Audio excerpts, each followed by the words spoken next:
최근에 아주 사악한 이단이죠. 제2의 메시에 대한 다큐 영상이 세상을 떠들썩하게 만들었습니다. 그렇게 제2의 메시로 촉발된 이단 사이비 종교에 대한 고발이 지금도 이어지고 있고 관심이 높아지고 있습니다. 그런 다큐멘터리를 보면서 사악한 그 교주들의 행태로 속에서 분노가 치밀어 오르지만 또 한편으로 굉장히 의아한 것이 있어요. 어떻게 저런 사악한 교주들의 가르침에 빠져들어가는 걸까?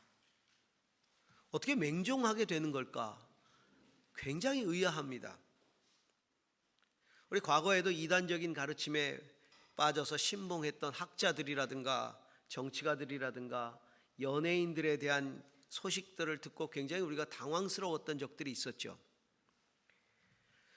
그럼 믿음은 가치에 대한 신봉입니다. 신봉이라고 하는 건 믿고 받드는 걸 신봉이라고 그러죠. 어떤 가치를 믿고 받들어 거기에 헌신하는 겁니다. 그래서 그 가치를 신봉하면 그 신봉하는 가치에 대한 사명감이 생겨요. 그리고 그 사명감 때문에 모든 걸 갖다 바치는 거예요. 그것이 이단 사이비에 빠진 사람들의 삶인 것이죠. 얼마 전에 영상 가운데 신천지가 돈을 버는 방법에 대해서 다룬 영상을 좀 봤는데요. 신천지의 연간 매출이 2,700억이랍니다. 돈 많이 벌어요. 뭐 여러 가지 사업도 하고 여러 가지 방법으로 뭐 부동산도 있고 뭐 해가지고 돈을 1년에 2,700억씩 버는데 그 버는 돈 수단 가운데 하나가 전도벌금이라는 게 있습니다. 전도벌금. 1년에 정해진 만큼의 전도를 해야 되는데 거기가 이제 신도가 24만 명, 이번에 그 코로나 사태로 파악이 된 신도 숫자가 24만 명인데 전도를 하지 못하면 1년에 정해진 만큼의 전도를 하지 못하면 벌금을 내야 되는데 벌금이 1인당 110만 원이라고 합니다. 요즘 경제 사정이 안 좋아가지고 할부해 준답니다. 벌금도 할부로 낸대요. 그 이제 110만 원을 내면 100만 원은 자기들 운영에 쓰고 10만 원은 그 중에 1인당 10만 원은 한꺼번에 모아가지고 1등한 사람한테 몰빵을 해준다는 거예요. 1등한 사람은 이제 그 벌금을 다 자기가 갖는 거죠. 근데 1등이 늘 이만희예요. 그 교주가 항상 1등이에요. 그래서 교주가 갖는 돈이 수십억 된답니다. 그리고 전도를 다음으로 열심히 한 사람들 2등, 3등 얼마나 죽어라 했겠어요. 그 사람들은 잘했다고 10만 원씩 준답니다. 잘못된 가치를 신봉하는 자들도 이토록 잘못된 일에 헌신을 한다면 참된 진리를 믿는 성도들의 삶은 어떠해야 할지 우리가 우리 자신을 다시 한번 깊이 돌아보게 되는 구절이죠.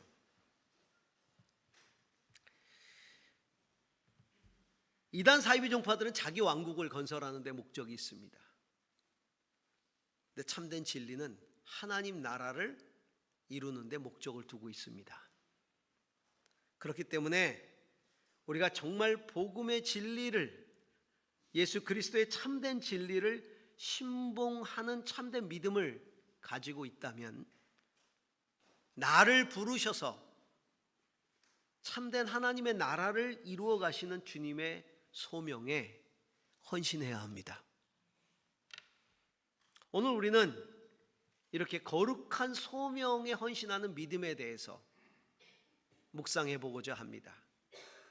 오직 믿음이라는 주제를 가지고 쭉 묵상해 왔던 시리즈의 오늘 5번째입니다. 헌신하는 믿음입니다. 소명에 헌신하는 참된 믿음이 어떤 것일까라고 하는 것이죠. 자, 그 첫 번째입니다. 14절에서 16절을 같이 읽겠습니다. 그때에 아나니아가 내게 말하였습니다. 우리 조상의 하나님께서 당신을 택하셔서 자기의 뜻을 알게 하시고 그 의로우신 분을 보게 하시고 그분의 입에서 나오는 음성을 듣게 하셨습니다. 당신은 그분을 위하여 모든 사람에게 당신이 보고 들은 것을 증언하는 증인이 될 것입니다. 그러니 이제 망설일 까닭이 어디 있습니까? 일어나 주님의 이름을 불러서 세례를 받고 당신의 죄 씻음을 받으시오.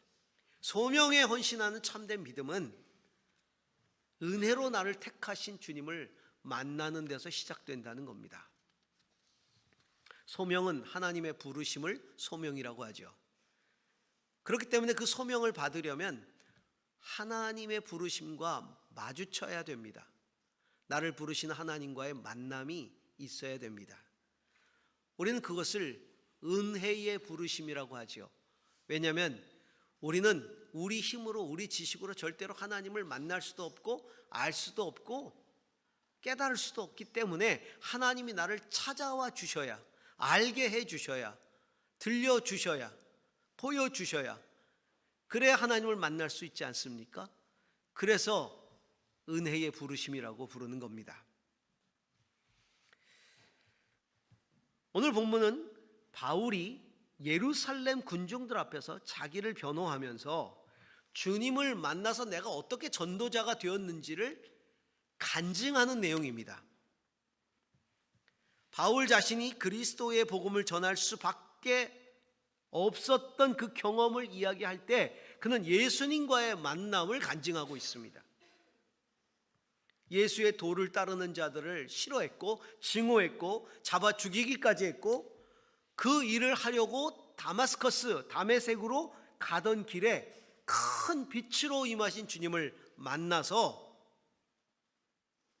그 빛 가운데 계신 예수 그리스도를 직접 대면하게 된 겁니다. 그 간증을 사도행전 22장 5절에서 8절에 짤막하게 이렇게 얘기하고 있죠. 같이 한번 읽어보겠습니다. 내 말이 사실임을 대제사장과 모든 장로가 증언하실 것입니다. 나는 그들에게서 다마스쿠스에 있는 동포들에게 보내는 공문을 받아서 다마스쿠스로 길을 떠났습니다. 나는 거기에 있는 신도들까지 잡아서 예루살렘으로 끌어다가 처벌을 받게 하려고 했던 것입니다. 가다가 정오 때쯤 다마스쿠스 가까이 이르렀는데 갑자기 하늘로부터 큰 빛이 나를 둘러 비추었습니다. 나는 땅바닥에 엎어졌는데 사울아 사울아 내가 어찌하여 나를 핍박하느냐 하는 소리가 들려왔습니다. 그래서 내가 주님 누구십니까 하고 물었더니 그는 나에게 대답하시기를 나는 내가 핍박하는 나사렛 예수이다 하셨습니다. 빛 가운데 임하신 예수님을 만나서 눈이 멉니다. 앞을 볼 수 없게 됩니다. 그때 하나님이 준비하신 아나니아라고 하는 경건한 유대인을 만납니다. 그리고 눈을 뜨게 되죠. 그 아나니아는 사도 바울에게 예수께서 당신을 만나 주셨다는 것을 강조하면서 그 부르심에 합당한 삶을 살도록 요구합니다. 오늘 우리가 읽었던 14절에서 16절 말씀이죠. 그분을 위하여 모든 사람에게 당신이 보고 들은 걸 증언하는 증인이 될 것입니다. 그러니 이제 망설이지 말고 일어나 주님의 이름을 부르고 세례받고 죄사함 받으십시오 라고 이야기합니다. 소명은 하나님의 은혜를 경험하는 데서 시작이 됩니다. 어떤 사람은 말씀을 듣다가 주님 만납니다. 어떤 사람은 말씀을 읽다가 만납니다. 어떤 사람은 찬송하다가 만납니다. 어떤 사람은 기도하다가 만납니다. 어떤 사람은 고난의 상황 속에 하나님을 만나기도 합니다. 어떤 사람은 초자연적인 임재를 통해 만나기도 합니다. 심지어는 어느 공동체가 이제 오늘 밤새 싸우고 내일 우리 공동체 다 뿔뿔이 흩어지자. 그래서 1박 2일을 밤잠도 안 자고 싸웠답니다. 그리고 마지막 새벽녘에 이제 싸움을 끝내고 우리 다 뿔뿔이 흩어지자 그러는 때 성령이 임해버렸습니다.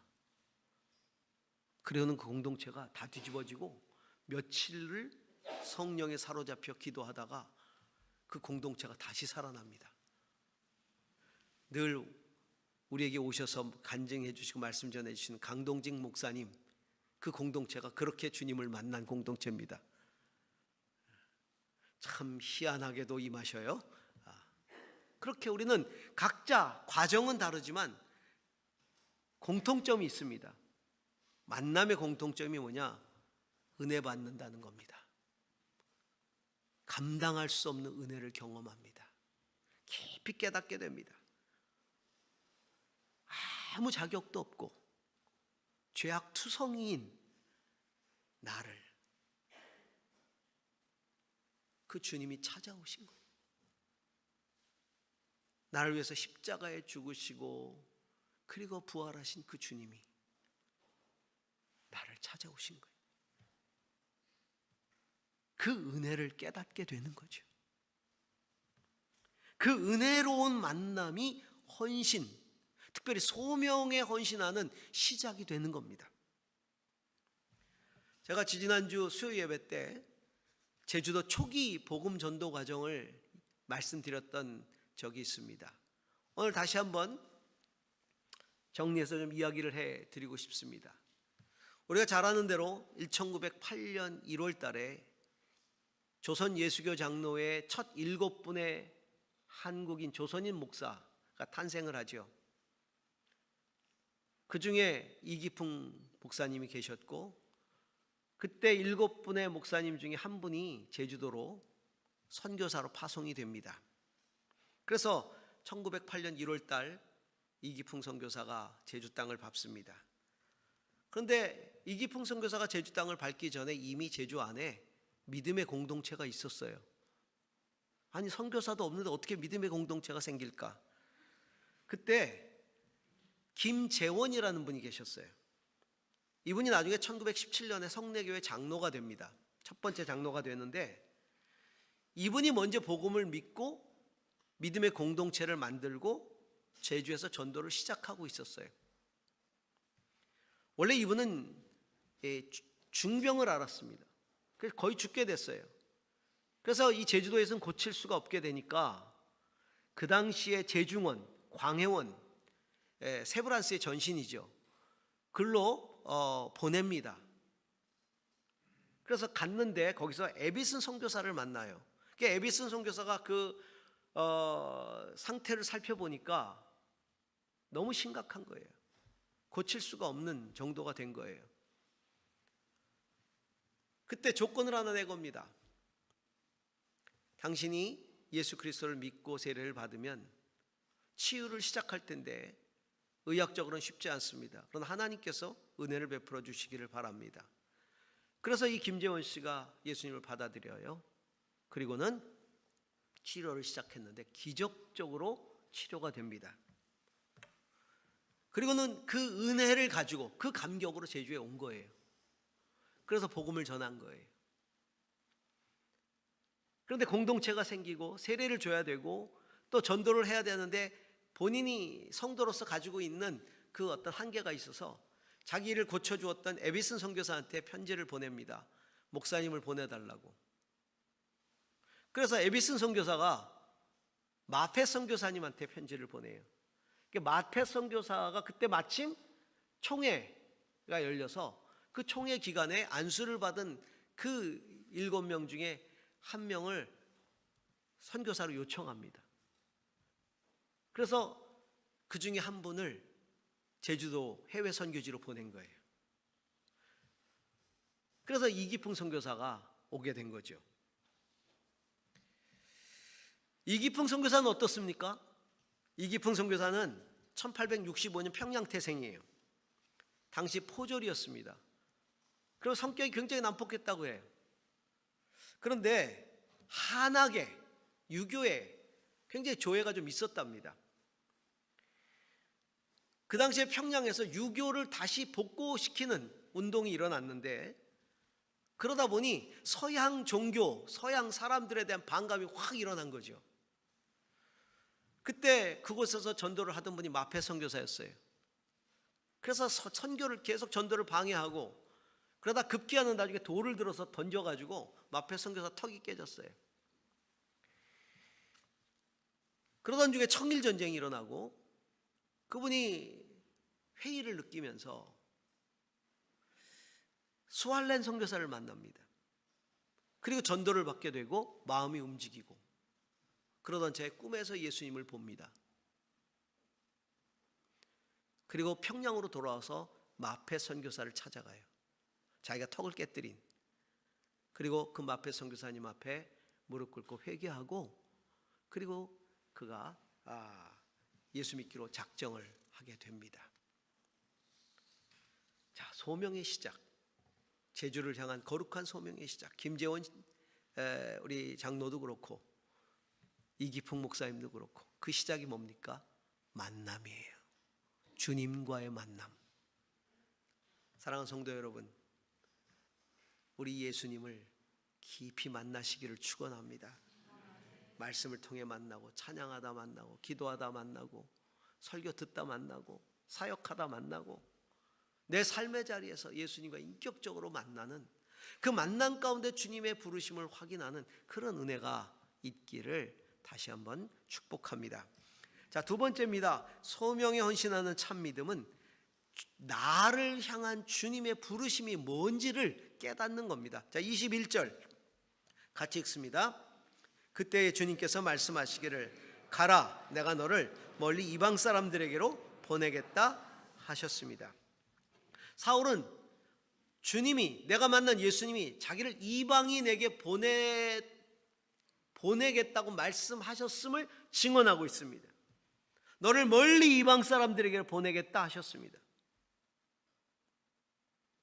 사실 이 증언은 매우 위험한 증언이었어요. 그 당시만 해도 이방인들을 너무나 싫어했던 유대인들, 특히 예루살렘에서 사람들 앞에서 증언을 하면서 예수님을 만났다 하는 증언도 그 당시 유대인들에게는 이게 화가 나는 일인데 이방인에게로 가라고 했다. 이 얘기가 끝나자마자 유대인들이요 옷을 찢고요 벗어 던지고요 저놈을 죽이라고 그러고요 돌로 쳐 죽이려고 했어요. 굉장히 위험한 발언이죠. 그런데 그거를 목숨 걸고 증언하고 있는 거예요. 왜냐하면 그 부르심이 너무나 분명했기 때문에, 너무나 은혜로운 부르심이었기 때문에.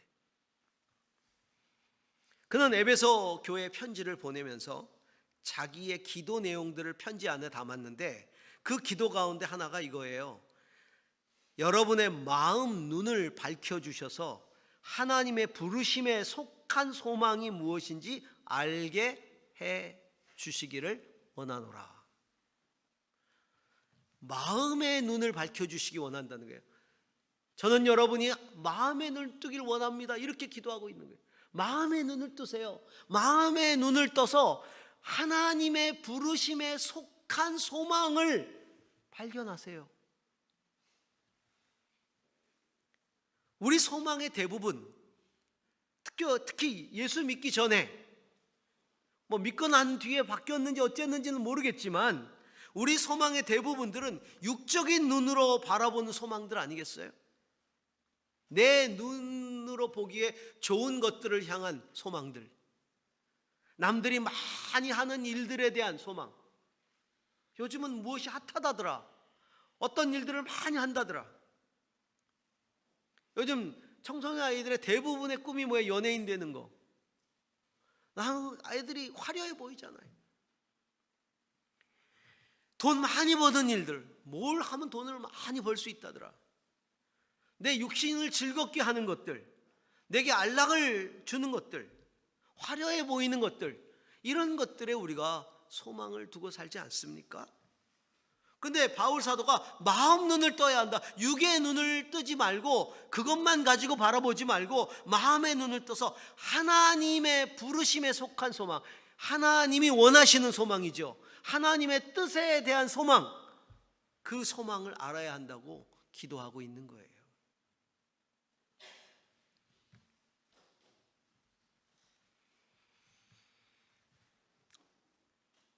제가 사역을 하면서 벌써 뭐 사역을 한지 이제 벌써 수십 년이 지났잖아요. 근데 지금 하고 있는 많은 일들은 다 제가 사역을 시작하던 초기에 주님이 주셨던 소망들이었어요. 전도사 시절에 다음 세대에 대한 소망을 주셨고요. 부르심의 소망. 그러니까 부르심의 소망이라는 게 이렇게 와요. 어느 날 내가 기도하는데, 종환아, 네가 10대에게 가거라, 이렇게 안 오더라고요. 주님이 10대를, 청소년들을 얼마나 사랑하시는지 그 마음을 깨닫게 하세요. 그리고 그 마음 아파하는 것 때문에 눈물 흘리게 하시고, 그리고는 이렇게 넌지시 물으세요. 나 같은 마음을 품어줄 수 있겠니? 나와 같은 마음을 품어줄 수 있겠니? 늘 그런 식이에요. 저한테는. 너 이거 해, 저거 해, 제주도 가, 이렇게 하지 않았어요. 내가 제주의 마음이 있는데 넌 어떠니? 단수가 높으셔요. 그래서 같은 마음 품게 하시고, 눈물 흘리게 하시고, 눈물로 기도하게 하시고, 하지 않고는 견딜 수 없는 마음을 주시는, 견딜 수 없는. 그러다 보면 수렁에 빠져 있어요. 그래서 지금까지 그 일들을 하고 있는 거죠. 저는 이게 하나님의 뜻에 속한 소망이라고 봐요. 그 하나님의 마음을 붙드는 거죠.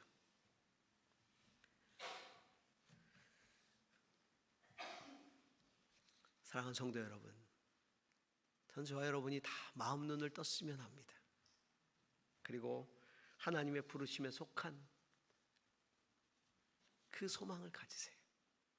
우리 마음속에, 누구야, 나는 이런 마음을 가지고 있는, 넌 어떠니? 그 주님의 부르심에 응답할 수 있는 우리 모두가 될 수 있기를 축복합니다. 마지막 세 번째는 17절에서 20절 같이 읽습니다. 그 뒤에 내가 예루살렘으로 돌아와서 성전에서 기도하는 가운데 황홀경에 빠져 주님이 내게 말씀하시는 것을 보았습니다. 그는 말씀하시기를 서둘러서 예루살렘을 떠나라. 예루살렘 사람들이 나에 관한 내 증언을 받아들이지 않을 것이기 때문이다 하셨습니다.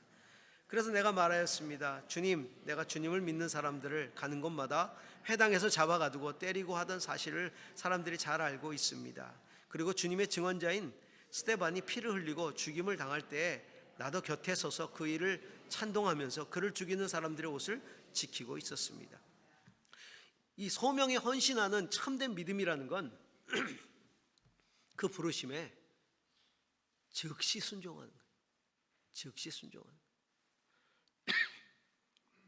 오늘 본문을 보니까 사도 바울이 예루살렘에서 기도하던 중에 황홀경에 빠져서 주님이 이방인에 대한 소망을 다시 확인시켜주는 내용이 있죠. 예루살렘에서 기도를 하고 있었는데 주님이 예루살렘에는 네 전도를 받아들일 사람이 없다. 그러니 예루살렘을 떠나라. 그럼 주님은 어디로 가란 말입니까? 제가 어디로 가서 전도를 하든지, 저는 예수 믿는 사람들을 다 핍박했던 사람입니다. 다 알고 있습니다. 죽였고 또 죽이러 가기도 했고. 그때 주님이 내가 너를 이방인에게로 보내겠다, 이렇게 말씀하시잖아요.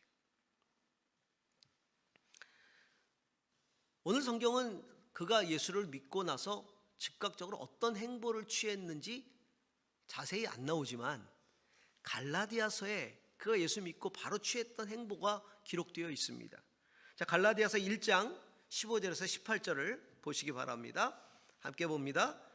그러나 나를 모태로부터 따로 세우시고 은혜로 불러주신 하나님께서 그 아들을 이방 사람에게 전하게 하시려고 그를 나에게 기꺼이 나타내 보이셨습니다. 그때 나는 사람들과 의논하지 않았고 나보다 먼저 사도가 된 사람들을 만나려고 예루살렘으로 올라가지도 않았습니다. 나는 곧바로 아라비아로 갔다가 다마스쿠스로 되돌아갔습니다. 3년 뒤에 나는 게바를 만나려고 예루살렘으로 올라갔습니다. 나는 그와 함께 보름 동안을 지냈습니다. 그리고 그 다음 구절에는 내가 야고보 외에는 다른 사도들을 만나지 않았습니다. 이렇게 나옵니다. 사도 바울이 주님을 만난 다음에 주님으로부터 이방 선교에 대한 비전을 받았어요. 이건 굉장한 충격이에요. 사도 바울이 유대인 중에 유대인으로, 그는 평생을 유대인으로 살았고 바리새파 사람이었고 유대교에 헌신했던 사람이었어요. 그런데 이방인에게 복음을 전하래요. 예수를 만난 것도 충격이었지만 자기가 그렇게 핍박했던 예수가 부활하셨고 그 주님이 하나님이라는, 예수가 하나님이라는 사실이 자기에게 너무나 큰 충격이었지만 뭐가 더 충격이었겠어요? 이방인에게로 가라는 게 더 충격이었던 거죠. 그러면 아직 교회가 이게 이 이방인 선교가 제대로 자리 잡히지 않았던 시대에 이방인들에게 복음을 전한다는 것은 예루살렘 교회조차도 허락하지 않은 일이었어요. 그러면 일단 사도 바울이 해야 될 일은 예루살렘으로 가서 자기가 진짜 예수 믿는 사람이 됐다, 이제는 전도자로 살아갈 것이다, 그리고 예수님이 이방인 전도를 내게 명하셨는데 사도들은 어떻게 생각하느냐? 허락받아야 될 거 아니에요. 권위를 인정받아야 될 거 아니에요. 그러니까 제일 먼저 해야 될 일은 예루살렘으로 올라가서 그들을 만나서 사도들로부터 권위를 인정받고 그 사도들에 의해서 그 이방인 선교에 대한 어떤 임무를 부여받아야 되잖아요. 안 했다는 거예요. 나는 사람들과 의논하지 않고 나보다 먼저 사도가 된 사람들을 만나려고 예루살렘으로 올라가지도 않았습니다. 그리고 어디로 갔다고요? 곧바로 아라비아로 갔습니다.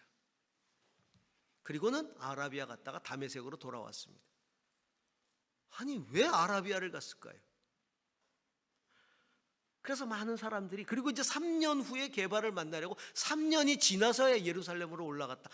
그러면 이 3년 동안 자기가 예수를 만난 충격이 너무 크기 때문에, 이방인 선교에 대한 충격이 너무 크기 때문에 자기를 다스릴 수 있는 어떤 깊은 고뇌의 시간이 필요했겠구나. 그래서 아라비아로 갔구나. 우리가 생각하는 아라비아 그러면 어디가 떠올라요? 사막, 광야. 광야 기도를 깊이 들어갔구나. 많은 분들이 그렇게 생각했어요. 그런데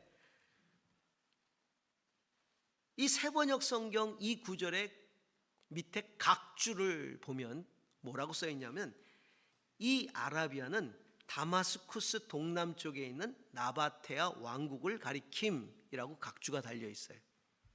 나바테아 왕국을 가르치는 거예요. 그 그리로 갔다는 거예요. 나바테아 왕국으로. 나바테아 왕국은 지금 요르단에 있는 그 세계 7대 불가사의 중에 하나, 페트라라고 하는 그 지역이에요. 아니, 왜 느닷없이 글로 갔을까요? 그 실마리가 구약 성서의 예언에 있어요. 자, 이사야 42장 6절에서 7절을 보시기 바랍니다. 함께 같이 읽습니다. 나 주가 의를 이루려고 너를 불렀다. 내가 너의 손을 붙들어주고 너를 지켜주어서 너를 백성의 언약과 이방의 빛이 되게 할 것이니, 내가 눈먼 사람의 눈을 뜨게 하고 감옥에 갇힌 사람을 이끌어내고 어두운 영창에 갇힌 이를 풀어줄 것이다. 이방인의 빛이 될 것이다 라고 하는 이 주님의 사명을 이 말씀으로 붙든 거예요. 여러분, 우리가 어떤 일들을 하거나 어떤 사명을 받을 때나 다 말씀을 붙들잖아요. 말씀을 붙들잖아요. 이 열방대학 그 DTS 팀들이 갈 때마다 저한테 카드를 주고 가셔요. 이번 팀은 제 이름이 이렇게 되고 아우리치를 어디로 갑니다. 그리고 약속의 말씀은 이겁니다. 거기 반드시 약속의 말씀이 써 있어요. 그 말씀을 붙드는 거예요. 그런 것처럼 사도 바울이 붙들었던 말씀은 이 말씀이었던 거예요. 왜냐하면 자기가 이방인의 사도로 부름받았기 때문에. 그래서 백성의 언약과 이방의 빛이 되게 할 것이니 이 말씀을 붙들었어요. 근데 붙들어 보니까 그 다음에 이렇게 구절이 나와요. 42장 11절에서 12절에 같이 읽습니다. 광야와 거기에 있는 성읍과 게달 사람들이 사는 부락들아 소리를 높여라. 셀라의 주민들아 기쁜 소리를 불러라. 산꼭대기에서 크게 외쳐라. 영광을 돌려라. 주님을 찬양하는 소리가 섬에까지 울려 퍼지게 하여라. 여기 보니까 그 다음에 이방의 빛이 된다 하면서 이방 민족들이 주님께 나올 것이다. 주님께 기쁜 노래를 부를 것이다. 주님을 찬양하는 소리가 다 울려 퍼질 것이다. 그러면서 거기 이방 민족에 뭐가 나오냐면 게달, 셀라. 이 게달, 셀라가 나바테아 왕국의 주민들이에요. 같은 족속이에요. 그 이방의 빛이 될 민족들이 나오는 거예요. 그리고는 이사야 60장 7절에 또 이렇게 예언이 되어 있는 거죠. 같이 읽어보겠습니다. 게달의 모든 양떼가 다 너에게로 모여들며 내가 느바요새 순양들을 제물로 쓸 것이다. 내가 내 성전을 이전보다 더욱 영화롭게 할 때에 이것들이 내 제단 위에 합당한 제물로 오를 것이다. 이방인들이 예배를 드리러 오는데 이방인들이 제물을 가지고 주님께 나와서 제단에 바칠 것이다 이거예요. 그런데 그 제단에 바쳐질 이방인들의 이 제물이 어떤 이방인이냐? 게달, 느바요새 순양. 이 느바요시 나바테아 왕국이거든요. 느바요시. 사도 바울은 느바요스로 간 거예요. 그 예언을 이루기 위해서, 이방의 빛이 되기 위해서. 아라비아 가서 몇 년 동안 집거할 시간이 없는 거예요. 은혜에 사로잡혀서 그는 이방의 빛이 될 것이라고 하는 주님의 예언을 붙들고 바로 전도하러 간 거예요. 느바요스로.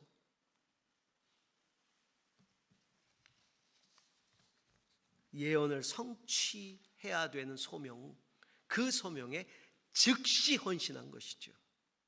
여러분, 믿음이란 하나님의 부르심에 즉각적으로 헌신하는 겁니다. 즉각적으로. 이기풍 선교사의 삶도 그랬잖아요. 7명 가운데 누가 제주도로 갈 거냐? 아무도 안 가겠다 그랬어요. 그래서 이기풍 선교사가 자기가 간다고 한 거예요. 풍랑을 만나서 가족들은 군산에다 떼어놓고 본인 혼자 들어왔잖아요. 그러다 또 풍랑을 만나가지고 추자도에 머물다가 제주도로 들어오셨어요. 추자도가 복음화율이 제일 높아요. 제주도 전체 내에서.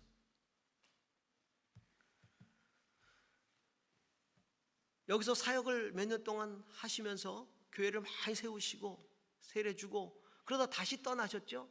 육지로. 나중에 다시 돌아오셔서 성례교회를 지으셨지만 그때에 떠나신 이유가 뭐냐면 성은 부족 중, 쉽게 말하면 목소리를 잃어버리셨어요.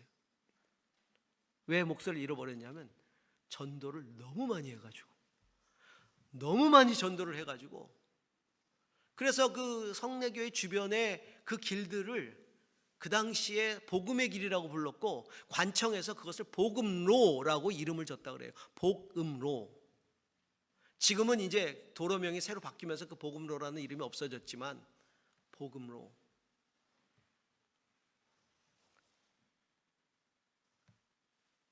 복음을 너무 많이 전해서 목소리를 잃어버렸는데 제 자신을 생각해 보는 거죠. 복음을 전하다 목소리를 쉬어본 적은 있는가? 이런 거는 고사하고 목이 쉴 정도로 복음을 전해본 적은 있는가?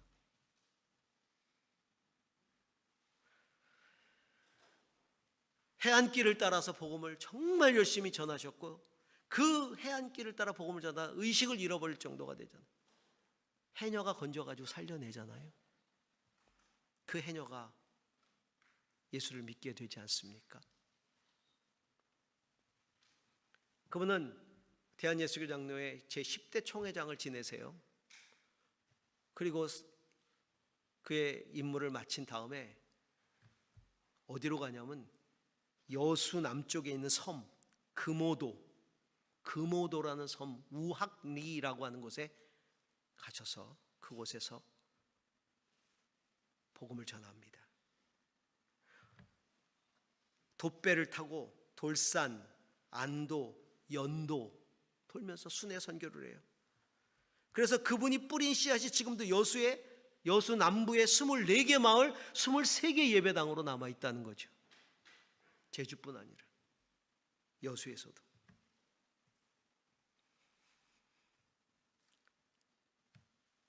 믿음은 소명에 즉각적으로 헌신하는 것이다. 성도 여러분, 우리가 주님을 다 인격적으로 만나고 은혜를 경험하기 원합니다. 그리고 그 은혜 가운데 소명을 발견하기 원합니다. 또한 그 소명에 즉각적으로 헌신하기를 원합니다. 그 부르심의 소망에 헌신함으로 말미암아 주님의 나라를 이루어가는 것이죠. 주님은 오늘도 우리에게 말씀하십니다. 가라! 내가 너를 보내리라. 가라. 내가 너를 보내리라. 그곳으로 가는 저와 여러분이 될 수 있기를 축복합니다.